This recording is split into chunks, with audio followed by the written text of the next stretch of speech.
जय हिंद दोस्तों, कैसे हैं आप सब। उम्मीद और आशा करता हूं बहुत ही अच्छे होंगे। तो आज का जो मेरा दूसरा प्रसंग है वह है ईश्वर के लिए संगीत। कहानी शुरू करते हैं। कहानी है तानसेन और अकबर की। तानसेन अकबर के दरबार में 9 रत्नों में से एक थे। वे अपने समय के मशहूर संगीतकार थे। ऐसा कहा जाता है कि जब तानसेन मेघ मल्हार गाते थे तो बारिश होने लगती थी। इसी तरह जब उन्होंने दीपक राग गाया तो धरती के दीपक अपने आप ही जल उठे।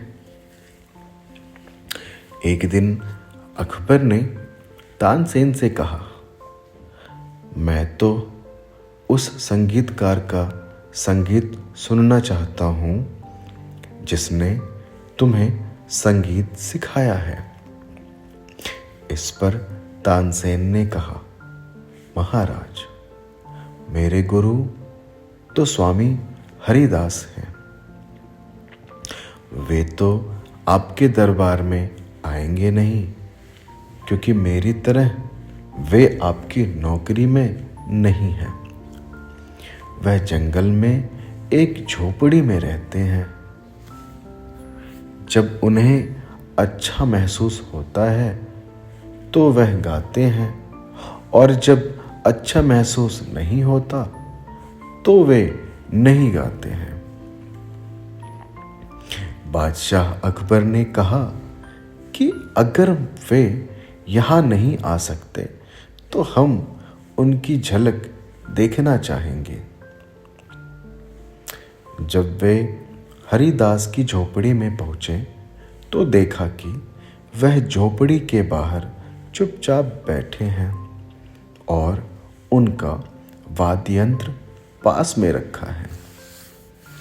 बादशाह अकबर ने कहा, तानसेन, क्या अब आने के बाद भी हम हरिदास जी का संगीत सुने बिना ही लौटना पड़ेगा? तानसेन ने कहा, मैं कोशिश करूंगा, थोड़ी प्रतीक्षा कीजिए। तानसेन ने गाना शुरू किया। थोड़ी ही देर बाद जानबूझकर तानसेन ने जरा सी गलती कर दी। इस पर उनके गुरु हरिदास जी ने तत्काल टोका और कहा कि तानसेन, इस तरह मत गाओ। और इतना कहकर स्वामी हरिदास ने खुद ही गाना शुरू कर दिया।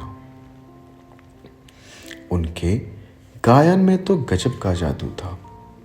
बादशाह अकबर तो हरिदास के संगीत में पूरी तरह खो गए थे।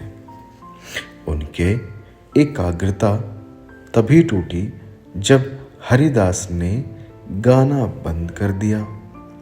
इसके बाद अकबर महल के लिए रवाना हो गए, लेकिन हरिदास का संगीत उनके कानों में गूंज रहा था।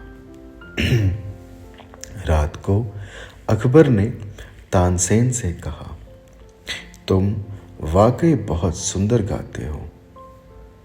तुम वास्तव में भारत के सबसे महान गायक हो, लेकिन फिर भी तुम्हारा संगीत उस ऊंचाई को हासिल नहीं कर पाता जो कि हरिदास का संगीत कर पाता है। तानसेन ने हाथ जोड़कर कहा, महाराज, गुरु हरिदास जी और मेरे बीच एक बहुत बड़ा सा फर्क है कि मैं अपने राजा के लिए गाता हूँ, जबकि गुरु हरिदास जी तो केवल ईश्वर के लिए गाते हैं। वे दरबार के एक संगीतकार से तो बहुत बड़े और आगे हैं। तानसेन का जवाब सुनकर अकबर मौन थे। वे अपने आप से कह रहे थे, जो ईश्वर के लिए गाता है उसकी आवाज में दैवीय मधुरता तो अपने आप ही आ जाती है। तो दोस्तों, इस कहानी से हमको यह सीखने को मिलता है कि हमारे जीवन में सफल होने के लिए आज़ादी अहम होती है। हम किसी काम को बिना बंधन के अगर करते हैं तो निश्चित ही बहुत उम्दा तरीके से करते हैं। इसी के साथ मैं आप लोगों से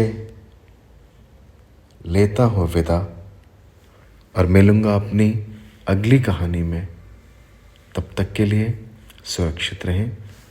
जय हिंद।